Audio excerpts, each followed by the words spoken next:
ಎಲ್ರಿಗೂ ನಮಸ್ಕಾರ. ನೀವು ನೋಡ್ತಾ ಇದ್ದೀರಾ ಟಿವಿ ವಿಕ್ರಮ. ನಾನು ಮುಮ್ತಾಜ್ ಅಬ್ದುಲ್ ನೆಲ್ಲೆಡ್ಕ. ವೀಕ್ಷಕರೇ, ಕೋಲಾಹಲ, ಕನ್ಫ್ಯೂಷನ್, ಇಡೀ ಇಸ್ಲಾಮಿಕ್ ದೇಶಗಳು ತುಂಬಾ ಗೊಂದಲಕ್ಕೆ ಒಳಗಾಗಿದ್ದಾರೆ. ಯಾವ ಜಾಗವನ್ನ ಜಗತ್ತಿನ ಇಡೀ ಇಸ್ಲಾಂ ಸಮುದಾಯ ಪವಿತ್ರ ಭೂಮಿ ಅಂತ ಹೇಳ್ತಾರೋ ಅದೇ ಜಾಗಕ್ಕೆ ಮಿಸೈಲ್ ಹಾರಿ ಬರುತ್ತೆ. ಹಾಗಾದ್ರೆ ಮುಸಲ್ಮಾನರ ಪವಿತ್ರ ಧಾರ್ಮಿಕ ಕ್ಷೇತ್ರದ ಮೇಲೆ ಟಾರ್ಗೆಟ್ ಮಾಡಲಾಗಿತ್ತಾ? ಇಸ್ಲಾಂನ ಪವಿತ್ರ ಭೂಮಿ ಧ್ವಂಸ ಮಾಡೋದಕ್ಕೆ ಹೊರಟಿದ್ಯಾರು? ತುಂಬಾ ಇಂಟ್ರೆಸ್ಟಿಂಗ್ ಆದಂತಹ ವಿಚಾರಗಳು. ಈ ವಿಡಿಯೋವನ್ನ ಕೊನೆಯವರೆಗೂ ಮಿಸ್ ಮಾಡದೆ ನೋಡಿ.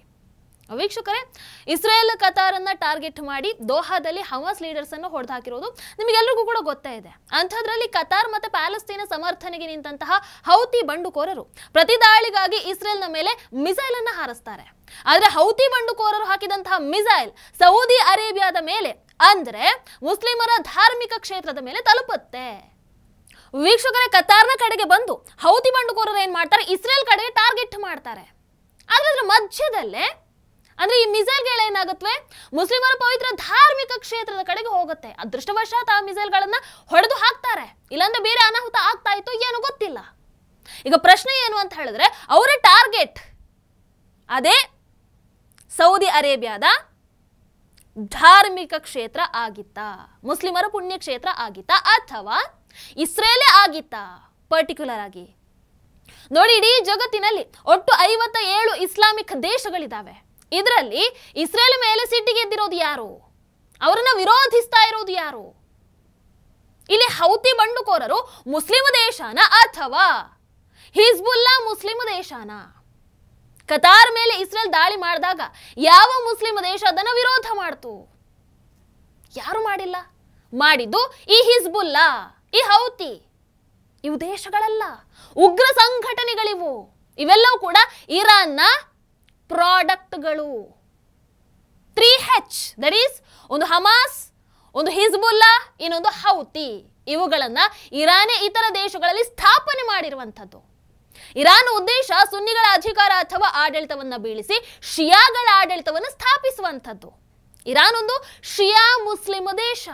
ಆದ್ರೆ ಅವರು ಮುಸ್ಲಿಂ ದೇಶ ಕರೆಸ್ಕೊಳ್ಳೋದಿಲ್ಲ, ಅವರು ಶಿಯಾ ಮುಸ್ಲಿಂ ದೇಶ ಅಂತ ಕರೆಸ್ಕೊಳ್ಳೋದಕ್ಕೆ ಜಾಸ್ತಿ ಇಷ್ಟಪಡ್ತಾರೆ. ಅದಕ್ಕಾಗಿ ನಾವಿಲ್ಲಿ ಹೇಳ್ತಾ ಇರುವಂತದ್ದು, ಇಸ್ರೇಲ್ ಕತಾರ್ ಮೇಲೆ ದಾಳಿಯನ್ನ ಮಾಡಿದಾಗ ಯಾವ ಮುಸ್ಲಿಂ ದೇಶ ಕೂಡ ವಿರೋಧ ಮಾಡಲಿಲ್ಲ ಅಥವಾ ಸಿಟ್ಟಿಗೆ ಏಳಲಿಲ್ಲ. ಇದಾದ ಮೇಲೆ ಮುಸ್ಲಿಂ ದೇಶಗಳು ಮೀಟಿಂಗ್ ಮಾಡುತ್ತವೆ. ಅಂದ್ರೆ ಯಾವ ಯಾವ ದೇಶಗಳ ಮೇಲೆ ಇಸ್ರೇಲ್ ದಾಳಿ ಮಾಡಿತ್ತೋ ಆ ದೇಶಗಳ ಮೀಟಿಂಗ್ ನಡೆಯುತ್ತೆ. ಈ ಘಟನೆ ಏನು ಅಂತ ನೋಡೋದಾದ್ರೆ, ಹೌತಿ ಬಂಡುಕೋರರು ಇಸ್ರೇಲ್ ಅನ್ನ ಟಾರ್ಗೆಟ್ ಮಾಡಿ ಮಿಸೈಲ್ ಅನ್ನ ಹಾರಿಸ್ತಾರೆ. ಆದ್ರೆ ಅದು ಸೌದಿ ಅರೇಬಿಯಾದ ಮೂಲಕ ಬರಬೇಕಾಗಿತ್ತು. ಸೊ ಇಲ್ಲಿ ಆ ಪವಿತ್ರ ಕ್ಷೇತ್ರಗಳೇನಿವೆ, ಮುಸಲ್ಮಾನರ ಪವಿತ್ರ ಕ್ಷೇತ್ರಗಳು, ಅದರ ಮೇಲೆ ಬರ್ತಾ ಇದ್ದ ಹಾಗೆ ಅವರ ಏರ್ ಡಿಫೆನ್ಸ್ ಅದನ್ನ ಹೊಡೆದು ಹಾಕುತ್ತೆ. ಹೌದಾ? ಹೌತಿ ಇಸ್ರೇಲ್ಗೆ ಅಲ್ಲಿ ಹಾರಿಸಿದಂತಹ ಮಿಸೈಲ್ ಅನ್ನ ಸೌದಿ ತಡೆಯುತ್ತೆ ಅಂತ ಅಂದ್ರೆ ಈಗ ನಿಮಗೆ ಅನ್ನಿಸಬಹುದು ಸೌದಿ ಅರೇಬಿಯಾ ಇಸ್ರೇಲ್ನ ಪಕ್ಷವ ಅಂತ. ಆದ್ರೆ ಅದು ಹಾಗಲ್ಲ. ಸೌದಿ ಅರೇಬಿಯಾದವರ ಹೋರಾಟ ಹೌತಿ ಬಂಡುಕೋರರ ವಿರುದ್ಧ ಇರೋದೇನೋ ನಿಜ. ಸೊ ಅವರಿಗೂ ಕೂಡ ಅನುಮಾನ ಏನಂತ ಹೇಳಿದ್ರೆ, ಅವರು ನಿಜವಾಗ್ಲೂ ಇಸ್ರೇಲ್ ಟಾರ್ಗೆಟ್ ಮಾಡಿದ್ದು ಹೌದಾ ಅನ್ನುವಂತ ಅನುಮಾನ. ಯಾರಿಗೆ? ಸೌದಿ ಅರೇಬಿಯಾಗೆ. ಸೊ ತಮ್ಮ ಸೇಫ್ಟಿಗೋಸ್ಕರ ಅವ್ರು ಏನ್ ಮಾಡ್ತಾರೆ, ಸೌದಿ ಮೇಲೆ ಅವರು ಆ ಮಿಸೈಲ್ ಅನ್ನ ಹಾರಿಸ್ತಾರೆ ಅಂತ ಹೇಳಿ ಅದನ್ನ ಹೊಡೆದುರುಳಿಸಿರುವಂತದ್ದು. ನೀವು ವಿಡಿಯೋದಲ್ಲಿ ನೋಡಬಹುದು, ಹೌತಿ ಕಡೆಗೆ ಹಾರಿಸಿದಂತಹ ಮಿಸೈಲ್ ಮುಸ್ಲಿಮರ ಪವಿತ್ರ ಕ್ಷೇತ್ರದ ಕಡೆಗೆ ಬಹಳ ಹತ್ತಿರ ಇತ್ತು. ಆಕ್ಚುಲಿ ಯಾವುದೇ ದೇಶಗಳು ಯಾವ ದೇಶಗಳ ಮೇಲೆ ಕೂಡ ಮಿಸೈಲ್ ಹಾರಿಸೋ ಹಾಗೆ ಇಲ್ಲ, ಅದಕ್ಕೆ ಅವರ ಪರ್ಮಿಷನ್ ಬೇಕು. ಈಗ ನೋಡಿ, ಇಸ್ರೇಲ್ ಇರಾನ್ ಮೇಲೆ ದಾಳಿಯನ್ನು ಮಾಡುವಾಗ ಇರಾಕ್ ಮೇಲೆ ಮಿಸೈಲ್ಗಳನ್ನು ಹಾರಿಸ್ತಾರೆ. ಆಗ ಇರಾಕ್ಗೆ ಅದು ಗೊತ್ತಿರದಿರೋದಕ್ಕೆ ಸಾಧ್ಯನಾ? ಖಂಡಿತವಾಗ್ಲೂ ಇಲ್ಲ. ಇರಾಕ್ ಅನುಮತಿಯನ್ನ ಪಡೆಯದೆ ಅವರು ಏರ್ ಸ್ಪೇಸ್ ನಲ್ಲಿ ಮಿಸೈಲ್ಗಳನ್ನ ಹಾರಿಸಿರ್ತಾರೆ. ಇನ್ನೊಂದು ಇಂಟ್ರೆಸ್ಟಿಂಗ್ ವಿಚಾರ ನೋಡಿ, ಇಸ್ರೇಲ್ ಕೂಡ ಕತಾರ್ ಮೇಲೆ ಮಿಸೈಲ್ ದಾಳಿ ಮಾಡುತ್ತೆ. ಆ ಮಿಸೈಲ್ ಸೌದಿ ಅರೇಬಿಯಾದ ಮೇಲೆ ಹೋಗುತ್ತೆ. ಆದ್ರೆ ಸೌದಿಯಲ್ಲಿದ್ದಂತಹ ಅಮೆರಿಕದ ಡಿಫೆನ್ಸ್ ಸಿಸ್ಟಮ್ ಮಿಸೈಲ್ ಅನ್ನ ಡಿಟೆಕ್ಟ್ ಮಾಡಲ್ಲ. ಸೌದಿ ಅರೇಬಿಯಾದ ಬಳಿ ಇರೋದು ಅಮೆರಿಕದ ಏರ್ ಡಿಫೆನ್ಸ್ ಸಿಸ್ಟಮ್. ಅಮೆರಿಕ ಕತಾರ್ನ ವಿರುದ್ಧ ಇದೆ. ಸೊ ಕತಾರ್ ಮೇಲೆ ಮಿಸೈಲ್ ಹಾರಿಸಿದಾಗ ಇದೇ ಅಮೆರಿಕದ ಡಿಫೆನ್ಸ್ ಸಿಸ್ಟಮ್ ಏನೂ ಮಾಡಲ್ಲ. ಇದೆಲ್ಲ ಬಿಸ್ನೆಸ್ ಹಾಗೆ ಪ್ರಾಫಿಟ್ ನ ವಿಚಾರ ಅಷ್ಟೇ. ಇದೆಲ್ಲವೂ ಕೂಡ ತೈಲದ ಯುದ್ಧ, ನೈಸರ್ಗಿಕ ಸಂಪನ್ಮೂಲಗಳ ಯುದ್ಧ ಅಷ್ಟೇ. ಇದರಲ್ಲಿ ಇಸ್ಲಾಂ ಹಾಗೆ ಕ್ರಿಶ್ಚಿಯಾನಿಟಿ ಅನ್ನುವಂಥದ್ದು ಎಲ್ಲ ಕೇವಲ ಕಥೆಗಳು. ಆ ರೀತಿ ಇದ್ದಿದ್ರೆ ಜಾರ್ಡನ್ನ ಬಾರ್ಡರ್ ಅಲ್ಲಿರುವಂತಹ ಮುಸಲ್ಮಾನರು ಇಸ್ರೇಲ್ ನಮ್ಮನ್ನ ಸಾಯಿಸ್ತಾ ಇದೆ ಅಂತ ಅಳ್ತಾ ಇರುವಾಗ ಯಾವ್ದಾದ್ರು ಮುಸ್ಲಿಂ ದೇಶಗಳು ಅವರ ಹೆಲ್ಪಿಗೆ ಬರ್ಬೇಕಿತ್ತಲ್ವಾ? ಯಾರು ಕೂಡ ಕರುಣೆಯನ್ನು ತೋರಿಸಲೇ ಇಲ್ಲ. ಪಾಕಿಸ್ತಾನದ ಭಿಕ್ಷುಕರನ್ನ ಶ್ರೀಮಂತ ಅರಬ್ ದೇಶ ಓಡಿಸುತ್ತೆ. ಹಾಗಾದ್ರೆ ಎಲ್ಲಿ ಹೋಯ್ತು ಮುಸ್ಲಿಂ ಬ್ರದರ್ಹುಡ್ ಅಲ್ಲಿ? ಎಲ್ಲವೂ ಬಿಸ್ನೆಸ್ ಅಷ್ಟೇ. ಇಲ್ಲಿ ಇನ್ನೂ ಸುಲಭವಾಗಿ ಹೇಳಬೇಕು ಅಂತಂದ್ರೆ ಇದು ಕೇವಲ ಇರಾನ್ ಹಾಗೆ ಇಸ್ರೇಲ್ನ ಯುದ್ಧ. ಇದರಲ್ಲಿ ಇಸ್ಲಾಂನ ಪ್ರಶ್ನೆ ಬರೋದಿಲ್ಲ.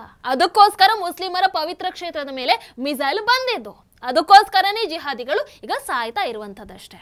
ಇದು ಅರಬ್ನ ಕಿಂಗ್ ಯಾರು ಅನ್ನುವಂತಹ ಯುದ್ಧ. ಇಸ್ರೇಲ್ನ ವಿರುದ್ಧ ಅರಬ್ ದೇಶಗಳು ಯಾವುದೇ ಕಾರಣಕ್ಕೂ ಕೂಡ ಯಾವತ್ತೂ ಕೂಡ ಒಂದಾಗೋದೇ ಇಲ್ಲ. ನೋಡ್ತಾ ಇರಿ. ನಮಸ್ಕಾರ. ಟಿವಿ ವಿಕ್ರಮ, ದೇಶ ನಿಮ್ಮ ಕೈಯಲ್ಲಿ.